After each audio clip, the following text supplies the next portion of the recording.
Terima kasih telah menonton video ini dan senang sekali bisa berjumpa dengan saudara. Ingat jangan lupa untuk like, tekan tombol like-nya ya, dan tulis komen tentang pandangan Anda dan jangan lupa untuk subscribe. Karena kisah yang satu ini akan membuat hidup kita berubah. Kisah yang kali ini berbicara tentang batu yang besar. Ya, dalam kehidupan kita tentu saja kita berjumpa dengan batu yang begitu besar di tengah persimpangan jalan. Nah, bagaimana cara untuk bisa melanjutkan perjalanan kita karena kita semua sedang dihambat oleh batu yang begitu besar? Ada kisah. Kisahnya seperti ini.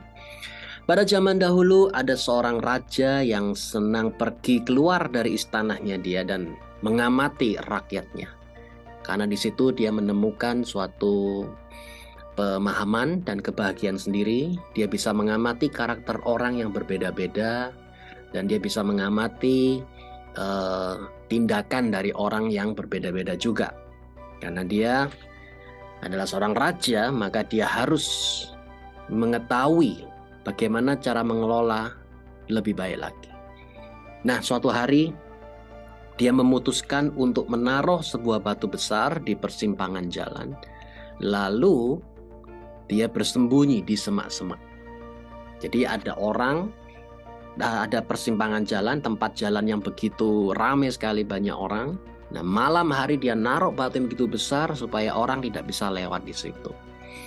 Nah, setelah beberapa jam, kemudian muncullah dua orang pedagang yang naik kereta kuda mau melintas di sana. Begitu dia melihat batu besar itu yang sedang menghalangi jalan mereka, kemudian mereka mulai menggerutu dan memilih jalan untuk berputar dengan mengatakan kalimat seperti ini. Bagaimana ini raja? Ini ada batu begitu besar, kenapa tidak dibersihkan, nggak dibereskan? Ini rakyat mau lewat kan sulit jadinya. Kata salah satu pedagang dengan kesal. Ini gimana ini caranya mengelola daerah ini? Ada masalah nggak dibereskan, kita nggak bisa lewat ini kan gitu. Nah, setelah beberapa jam dari pedagang itu lewat, muncul ada seorang petani yang memikul sayur-sayuran. Nah, ketika dia melihat batu besar menghalangi jalannya, dia mengambil tindakan yang berbeda dan sikap berbeda dari pedagang tadi. Dia menaruh sayuran di tepi jalan dan kemudian dia mencoba untuk menyingkirkan batu itu tanpa berkata apapun.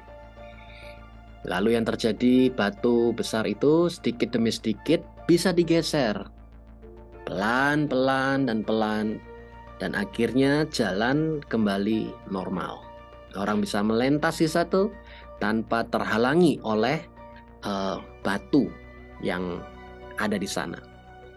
Kemudian petani itu kembali ke tempat dia meletakkan sayuran karena dia mau dipikul dan dibawa untuk ke tujuannya dia.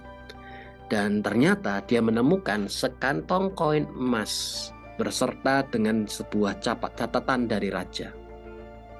Dan dia melihat dan terheran-heran karena tulisan itu berkata, "Kuberikan emas ini sebagai hadiah karena telah memindahkan batu besar itu." Dari kisah ini kita dapat memahami, saudara, bahwa di perjalanan hidup tentu saja kita pasti mendapatkan ada halangan, ada rintangan. Tapi kita bisa mengambil sebuah keputusan atau pilihan, apakah Anda akan komplain, Anda protes, dan engkau mulai menyalahkan orang lain, atau saudara mengambil masalah tersebut dan menyingkirkannya.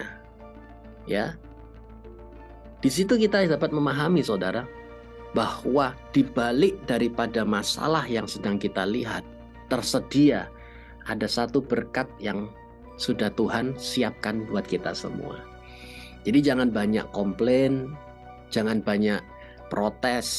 Tetapi saya tidak kuat kalau begini terus. Ya, kalau tidak kuat mau langsung pindah tempat ke sorga, tutup mata di bumi dan buka mata di sorga. Kenapa? Karena di dalam Kristus kita tidak akan mengalami kematian, cuman pindah tempat saja, tutup mata di bumi dan buka mata di sorga.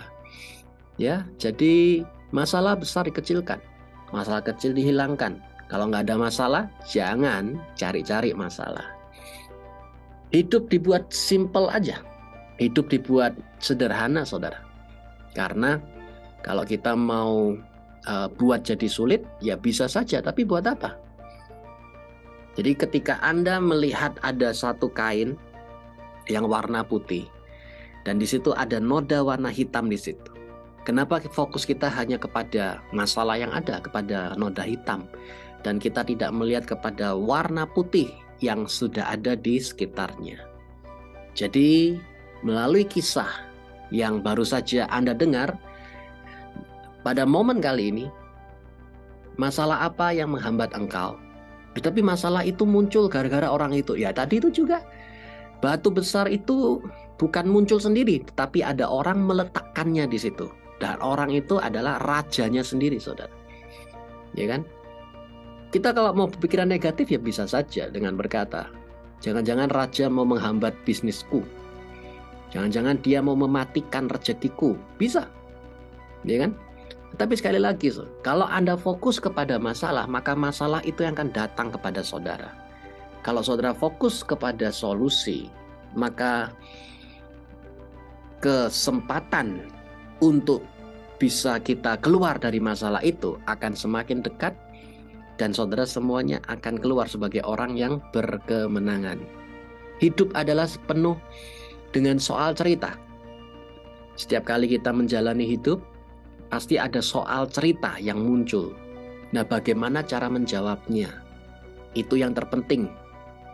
Ya, karena setiap masalah atau setiap persoalan itu selalu ada solusi dan jalan keluar. Ada kunci jawabannya. Karena setiap masalah itu tidak diciptakan tanpa kunci. Selalu ada kuncinya. Gembok, tentu saja gembok itu tidak diciptakan tanpa kunci. Selalu ada kunci untuk membuka gembok tersebut.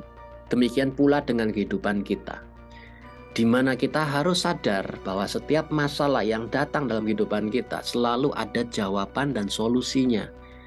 Ya, jadi percayalah, kita semua bersama-sama sampai ke garis akhir, kita sampai kepada keberhasilan, kita sampai naik jadi kepala bukan ekor, jalan kita terus ke atas tidak ke bawah, dengan sadar apapun masalah yang ada di depan saudara, Anda tinggal mengambilnya dan menyingkirkannya. Kalau nggak bisa mengambil, karena kita punya kemampuan terbatas, hadapkan kepada Tuhan. Karena Tuhan bukanlah pribadi yang tidak sanggup untuk menyelesaikan batu tersebut. Mari bersama-sama tetap berjalan dan fokuslah kepada apa yang sudah Tuhan rencanakan dalam kehidupan kita semua. Amin.